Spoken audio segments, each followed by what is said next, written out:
Bom dia para os senhores. Vamos dar início a esse seminário de pequenas empresas, arranjos produtivos e novo cooperativismo. A gente fez uma pequena inversão. Em vez de fazer aquele café no meio da manhã, nós vamos deixar o café lá no fundo, lá, e os senhores podem ficar à vontade aí para tomar, para a gente poder fazer a manhã mais produtiva aí. Bom, um dos pontos centrais que essa crise está trazendo para o mundo e para o país é uma revisão dos principais pilares aí do que foi a economia e do que será a economia daqui para diante. O Brasil, nos anos 90, a partir de final dos anos 80, mais especialmente a partir da era Marcílio Marx, o ex-presidente Fernando Henrique, quando assumiu, era esse: você tinha que dar todas as condições para a grande empresa se desenvolvendo, traria atrás de si criação de emprego, geração de tecnologias, pequenas empresas que iriam a reboque. Nós tivemos aí no meio do caminho algumas experiências internacionais bem-sucedidas com pequenas empresas, sabia da importância da pequena empresa até para economias mais concentradas como a japonesa. O modelo italiano, meados dos anos 90, chegou a estimular alguns setores. Eu fui ter sido o primeiro a escrever sobre o modelo italiano a partir de uma palestra, de um almoço de um ex-ministro, de um ministro da Indústria e Comércio da Itália, na Folha. Na época, então, o chefe da Casa Civil, Clóvis Carvalho, e outros mandaram pessoas da Itália para aprender. O país entendeu o que era o conceito lá dos chamados clusters, depois arranjos produtivos locais. O SEBRAE sempre teve um papel relevante para levar gestão à pequena empresa, mas nunca foi prioridade, nunca foi o ponto central. Eu diria que no começo dos anos 90, o Collor, apesar de todas as loucuras, aí tinha um grupo que ele descobre dentro do governo, funcionários públicos aí do BNDES, Eletrobras, Petrobras, que tinham desenvolvido aquele conceito da integração competitiva, ou seja, precisamos fazer um processo de abertura da economia, e esse processo de abertura tem que ser gradativo, preparando o país para se inserir na economia mundial, fazer as parcerias e tudo mais. E essa visão do preparo passava pela gestão, passava por novas formas de articulação da pequena empresa. Quando o SEBRAE dá grande virada lá, se transforma, deixa de ser ter uma interferência puramente política aí, para ter uma missão que era levar esses conceitos de gestão para a pequena e microempresa. No governo Fernando Henrique, eu diria que essa questão dos APLs e tudo mais foi uma bandeira, um sonho, digamos assim, mas que não chegou a ter a dimensão que poderia ter tido, porque não havia da parte do governo, ideologicamente, essa visão de que você poderia construir um país com muito mais emprego, com muito mais vitalidade, se partisse do fortalecimento da pequena empresa. Isso aí eu lancei um livro há uns 2 anos aí, chamado Os Cabeças de Planilha, tentando ver esse modelo. Tive uma longa entrevista com esse presidente, e ele falava: não, mas é a grande empresa que tem que conduzir esse processo. Isso estava muito ligado a essa visão financista, a esse ciclo financista que no mundo começa aí nos anos 70, no Brasil, meados dos anos 80, e se acelera nos anos 90. Aquela ideia que você tem que criar ampla liberdade para os capitais, os países as políticas nacionais têm que se limitar a fazer a lição de casa, criar um ambiente favorável. O ambiente favorável é criar condições de solvência da dívida e se endividar. O mesmo modelo que ocorreu aí no início da República também, em que a dívida pública e a política de juros e de livre fluxo de capitais promoveu processos brutais de transferência de renda para os grandes investidores. Isso aí ocorreu nos anos 90 de diversas maneiras. Uma das maneiras foi o próprio processo de monetização do real, de geração de moeda, que você só podia gerar moeda se tivesse como contrapartida dólares. Isso é uma regra espúria aí que passou todo o crédito para as mãos de quem tinha acesso a recursos externos, de quem tinha acesso. Quem tinha acesso são esses gestores de recursos aí, entre os quais muitos dos formuladores do real. Então, você pegou o crédito e o crédito ficou monopólio de quem trazia dólares. Então, se eu trazia dólares, eu ia no Banco Central, trocava por reais e podia aplicar em taxas de juros extraordinariamente elevadas de títulos públicos. Então, você dividia o país em dois. As grandes corporações tinham acesso a dólares também, e quem não tinha acesso a dólares, naquele período, morreu. Foi o período da grande quebradeira aí de 94, 95, com taxas de juros internas violentíssimas, que criou dois mundos totalmente díspares, né? Porque o mundo de quem tinha acesso a dólar trazia dinheiro barato e aplicava, uma parte investia, uma parte pequena, o investimento foi muito pequeno nos anos 90, né?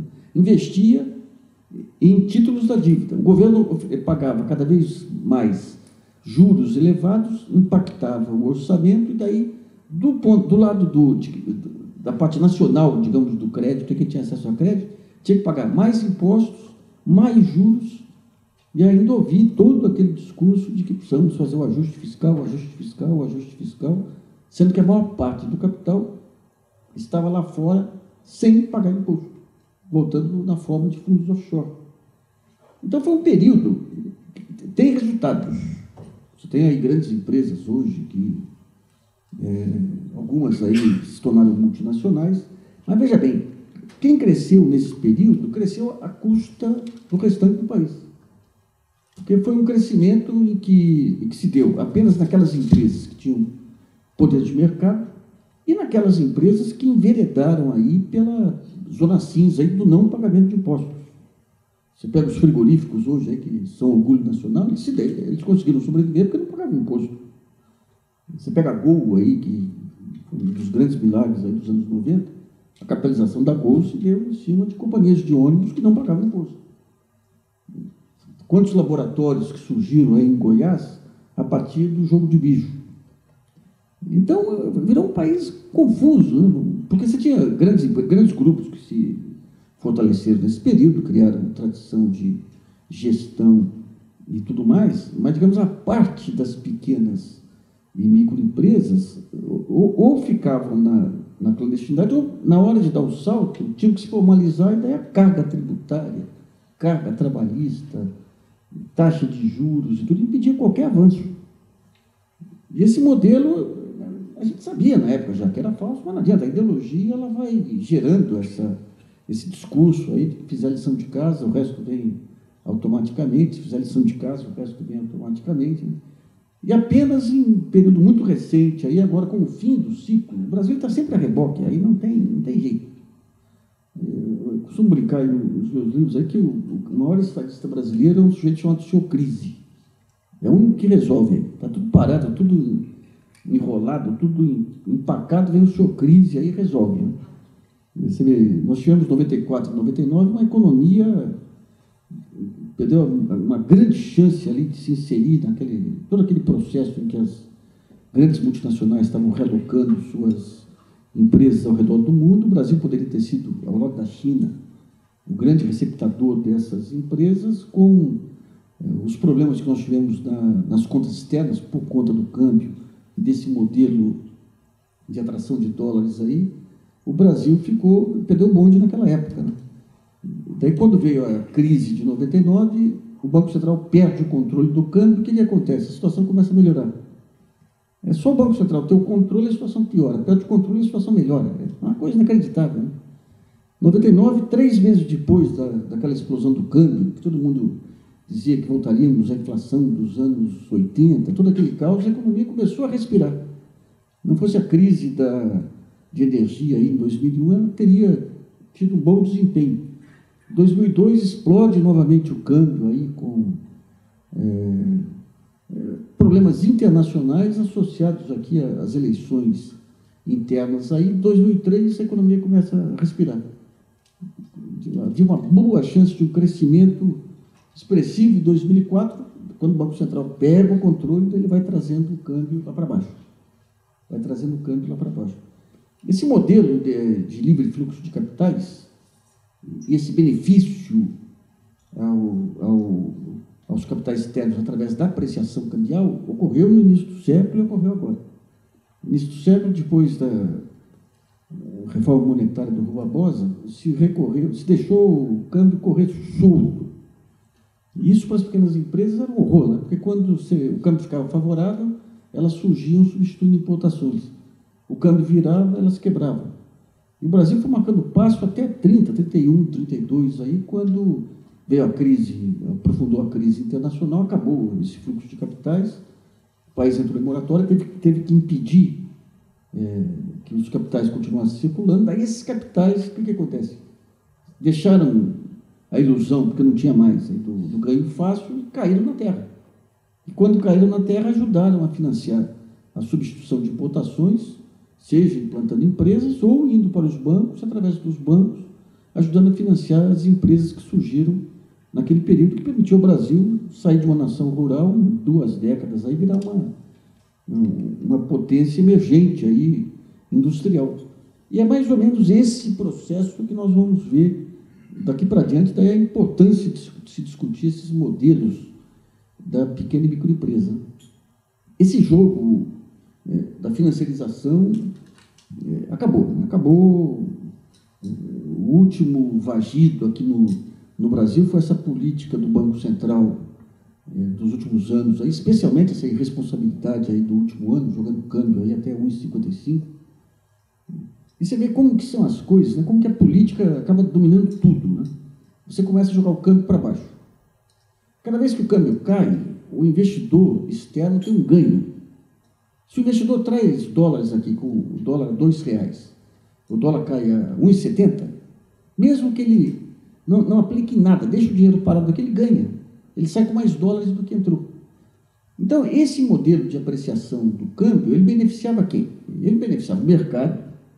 Por quê? Porque o mercado tinha mais negócio, porque tinha mais investidor vindo, porque sabia que, entrando na Bolsa de Valores, mesmo que a Bolsa tivesse algum perigo, como o câmbio estava apreciando, ele já teria aquele hedge, já teria um ganho adicional em cima do câmbio.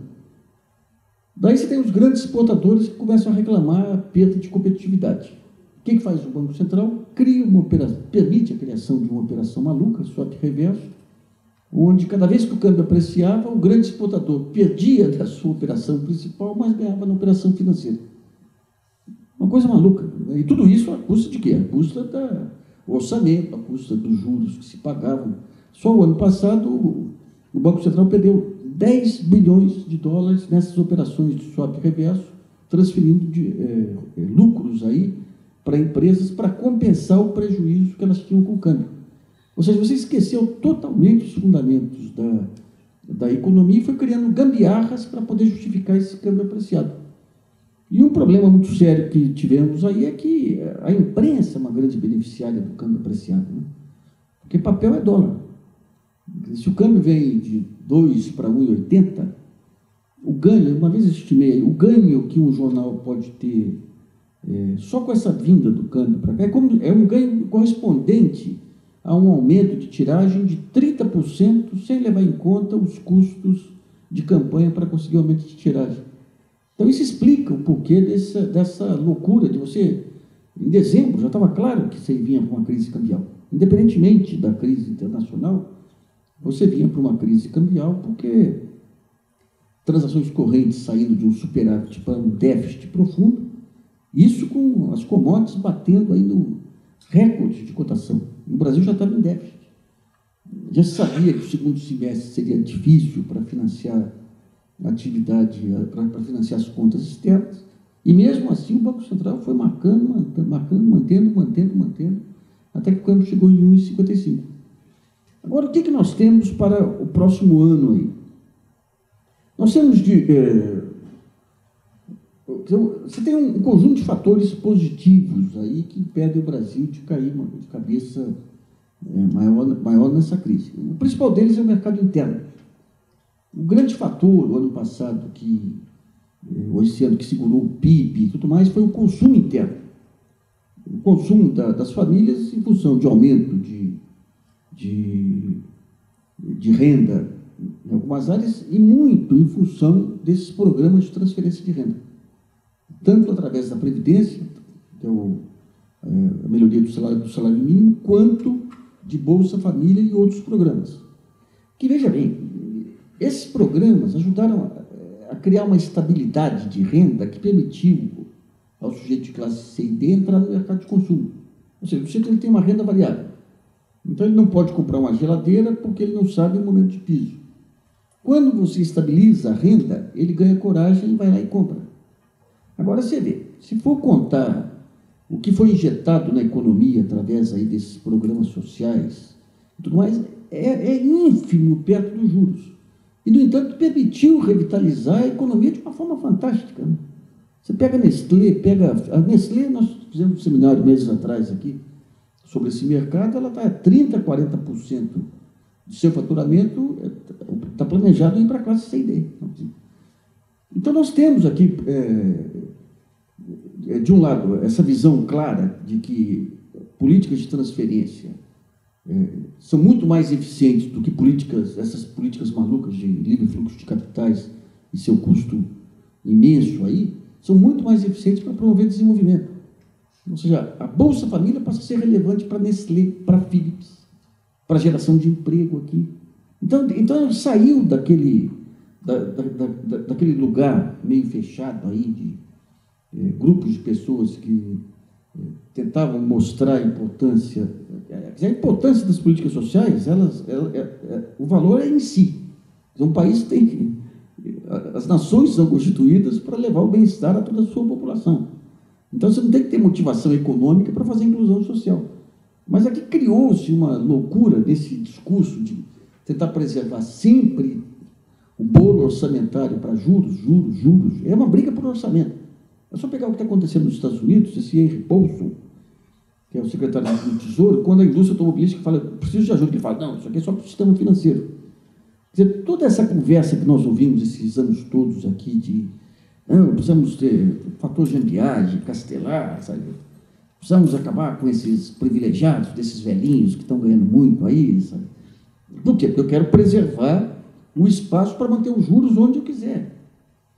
Então, enquanto teve esse espaço, foi dado.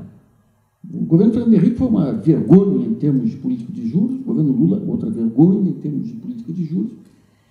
Uma vergonha explicável até, porque a influência do mercado, a capacidade de agitação do mercado não é uma coisa conspiratória, mas o mercado, se você brincou um pouquinho lá, você dá uma chacoalhada nos juros, vai para os jornais, dá uma chacoalhada no câmbio, vai para os jornais, cria-se um carnaval monumental, e daí isso enfraquece os governos, fortalece a oposição.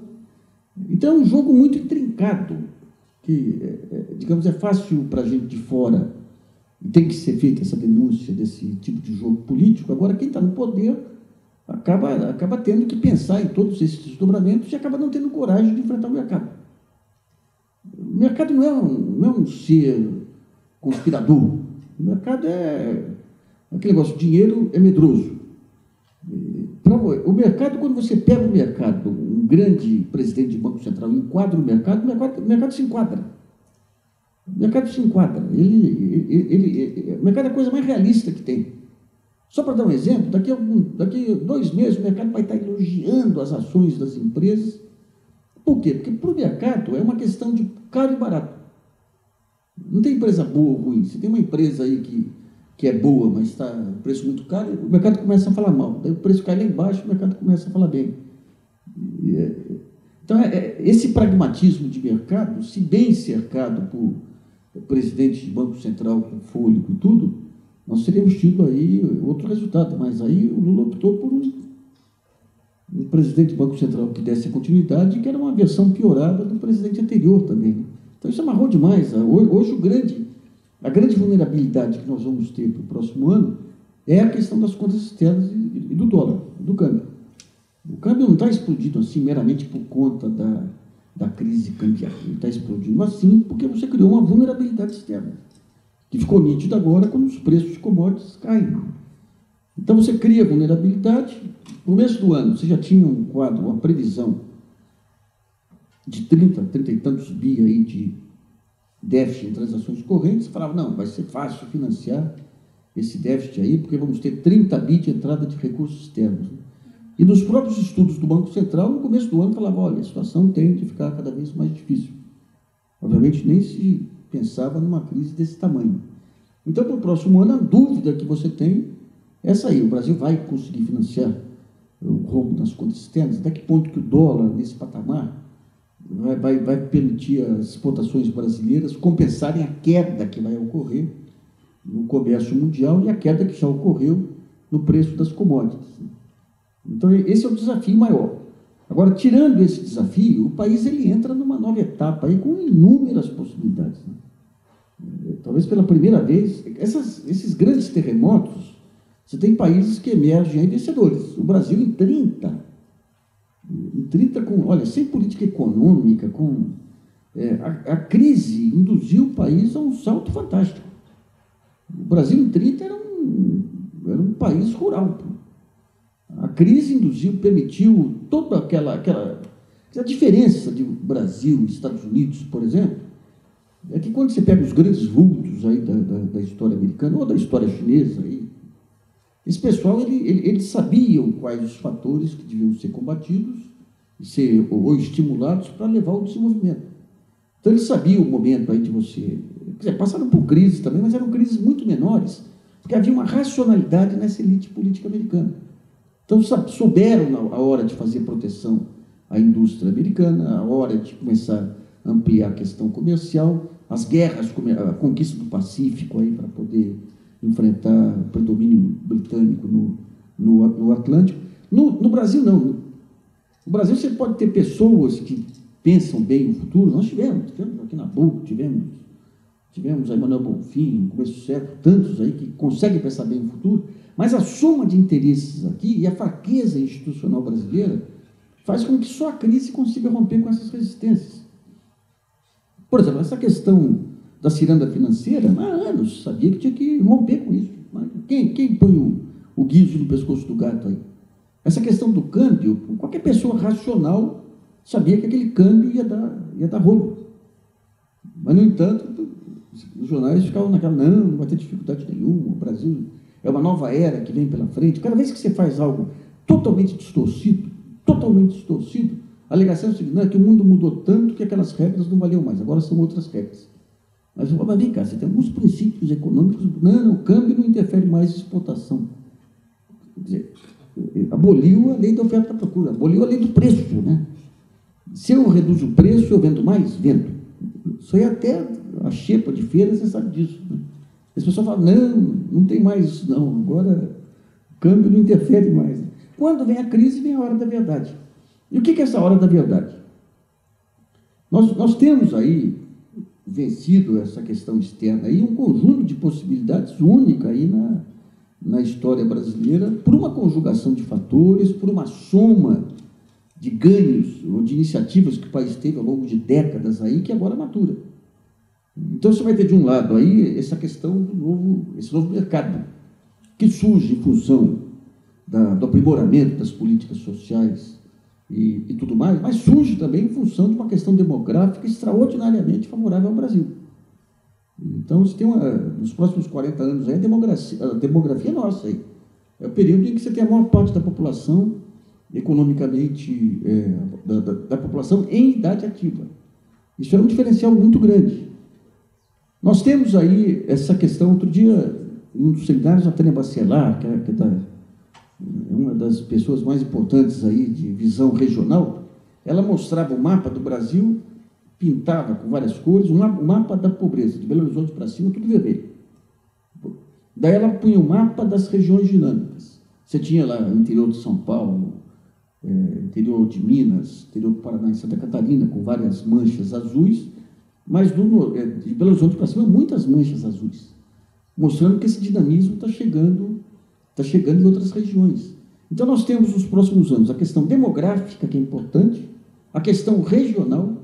Você vai ter gradativamente, está tendo uma descentralização das grandes metrópoles aí, você está tendo um avanço do interior, um avanço das regiões, de outras regiões, centro-oeste, nordeste. Nós temos um outro avanço fundamental, especialmente se o PAC for bem sucedido aí, que é essa integração com mercados aí da América Latina. Isso aí vai criar zonas de crescimento dinâmicos aí extraordinárias. Isso aí está previsto desde os anos 90, lá nos estudos do Eliezer Batista agora, que viraram ativos nacionais, né? Nós vamos ter também, você vai ter o desafio aí de descobrir as formas de financiar, mas o pré-sal é uma outra oportunidade excepcional, né? Eu recordo aí os mais antigos aí que, em 79, quando veio a grande crise cambial, a Petrobras estava começando a aprofundar os estudos aí em águas profundas. E não podia importar mais, o Brasil não tinha dólar. Então, ela deu início a um programa de substituição de importações que qualificou a indústria no Brasil inteiro.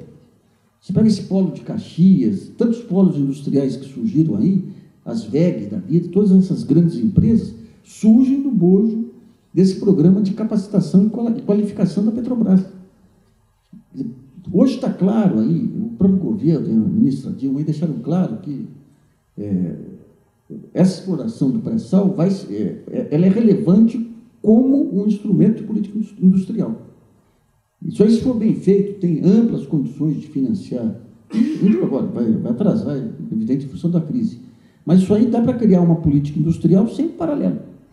Que envolve tudo, envolve tudo.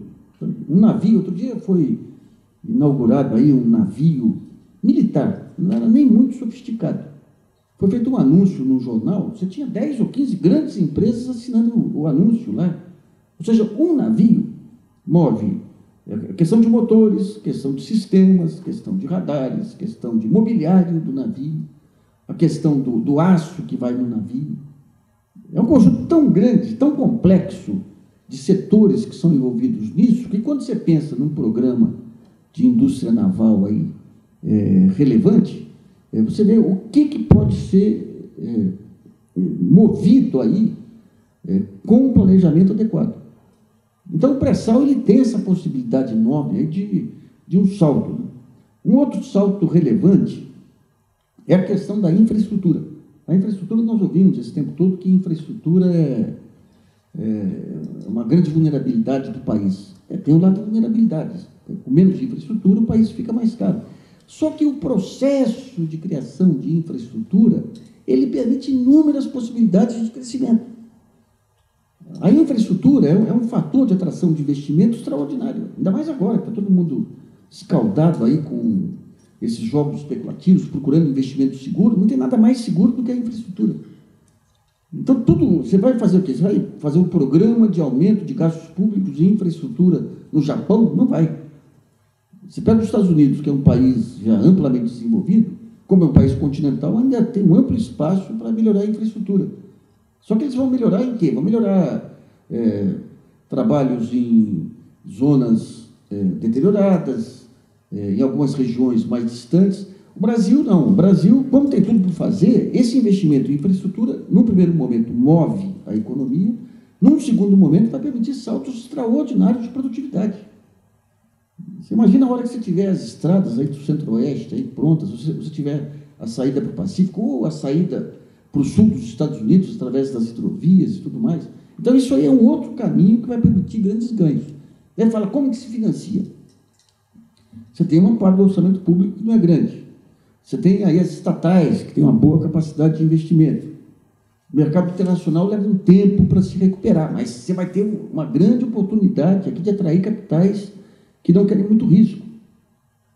É importante a gente observar alguns sinais aí, que é o seguinte, você pega a GM está quebrando, fala em vender ativos no mundo inteiro, no Brasil não mexe. O Citigroup aí falando em vender ativos no mundo inteiro, no Brasil não mexe. Outro dia, informação que a Telecom Itália ia vender a TIM aqui. Tudo conversa. Jornal italiano para fazer jogada é que nem jornal brasileiro, é impressionante. Eles soltam o balão lá para influenciar aquilo. Soltaram o balão lá, daí vem a Telecom Itália e fala, não, a TIM é orgulho para a Itália. A Itália está com um baixo astral tão grande que o fato de ter uma grande operadora de celular num país como o Brasil é diferencial. E na Argentina também eles têm.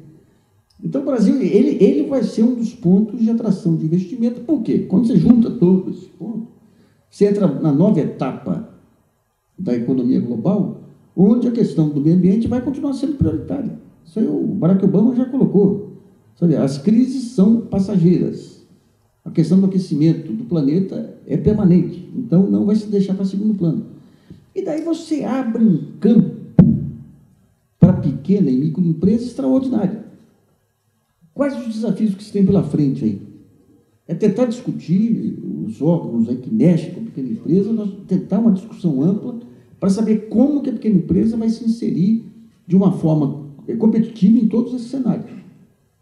Você pega, por exemplo, essa questão da agroenergia, ela cria uma nova dinâmica, tanto no mercado de combustíveis, quanto no mercado agrícola. A economia agrícola é diferente.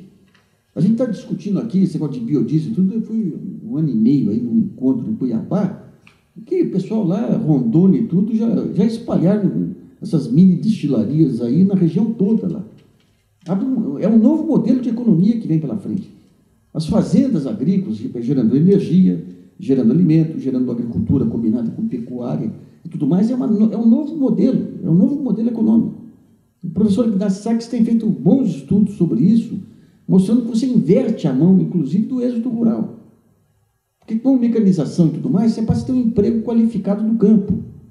Então a tendência é voltar ao que havia nos anos 10, 20 aí, você ter regiões agrícolas, em vez desse pessoal fugir para as grandes metrópoles e tudo mais, ou para as cidades próximas, eles se colocarem na própria região. A questão do êxodo rural está terminando. Quando você pega os últimos mapas de êxodo, aí os êxodos se dão nas próprias regiões. Ou seja, o pessoal de uma região do Nordeste indo para outra região, mas aquilo que foi um grande problema para nós, aí nos anos 70 para cá, aquele inchaço das grandes cidades, está deixando de ser gradativamente. Então, nós temos a lei geral para tentar avançar nessa questão da competitividade das pequenas empresas. Tem essa questão, especialmente essa questão da prioridade na venda de produtos aí para o setor público, que é relevante. Há uma disputa muito grande aí com governos estaduais, que estão muito empenhados em substituição tributária, tudo para que não se tire as prerrogativas das pequenas empresas. Tem que se saber, em cada área dessas aí, que está surgindo, que vai explodir, como que a pequena empresa entra. E não apenas para fornecer guardanapo, tem que entrar de uma forma mais ampla, né? Como que se capacita tecnologicamente a pequena empresa para ser uma fornecedora? Como se induz a grande empresa a preparar a pequena empresa para ser uma fornecedora de produtos de maior valor agregado? Nos últimos anos, nós tivemos grandes empresas atuando para melhorar gerencialmente as pequenas. Tem que entrar nessa parte de inovação e tecnologia, né? As novas formas de organização da pequena empresa. Será que o arranjo produtivo local é o mais relevante? Eu tenho cá minhas dúvidas. Eu acho que na era da internet, na era da certificação e tudo mais, nós precisaríamos ter formas muito mais modernas de atuar sobre o arranjo produtivo local. O arranjo produtivo local ele é restrito a uma determinada região. Você tem que fazer um trabalho lá, tem que trabalhar psicologicamente para ensinar as pessoas a trabalharem junto lá, deixarem de competir entre si, a investirem juntos. Eu acho que na era da informática é um processo muito lento. Eu acho que com certificação se pega aí todo o sistema Sebrae, Banco do Nordeste, tudo, e faz um baita trabalho de certificação, você pode ter um banco de dados nacional com empresas certificadas, ou seja, aptas a fazer produtos de qualidade global. E a partir daí se abre espaço fantástico para a criação de novas empresas, novos setores que não existem, como a trade especializada. O sujeito que vai lá fora consegue prospectar necessidades aí na área de moda, por exemplo, ele banca o desenvolvimento, ele banca o investimento, isso aí, ele abre o mercado, depois tem um baita banco de dados de empresas certificadas que ele pode fazer encomenda. Isso, a gente vai ter esse grande desafio, as ferramentas que o Brasil tem nesse período. Aprendeu a trabalhar com pequena empresa, aprendeu a utilizar as ferramentas de internet em políticas sociais, aprendeu a usar a certificação, está aprendendo a trabalhar a inovação, ainda temos muito a avançar, mas você tem condições hoje de fazer uma disseminação da inovação para pequenas empresas. Você tem um trabalho a ser feito junto à universidade. A universidade ela prospecta muito as fronteiras do desenvolvimento e tudo mais. Mas veja bem, você pega um setor amplo aí, vamos pegar a indústria têxtil. Se você faz um pequeno ganho incremental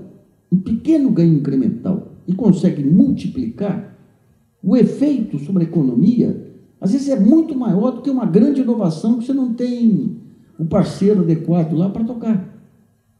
Quando você pega as grandes inovações aqui, eu penso nessa questão aí Votorantim faz um investimento numa empresa e pega recursos FINEP, consegue avançar, agregou conhecimento. Esse conhecimento se perdeu, né?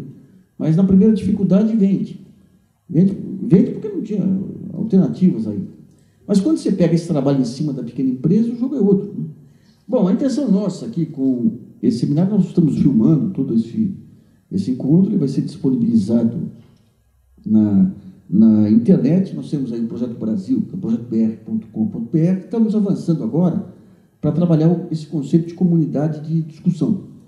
Já estamos aí com uma comunidade ampla, aí com 2.500 pessoas discutindo, trazendo ideias, tudo, e a ideia é que esse material fique disponível e a gente consiga produzir essas discussões públicas capazes de captar esse conhecimento disperso que se tem hoje no país, sistematizar e disseminar através da internet. Bom, era isso que eu tinha a falar nesse início.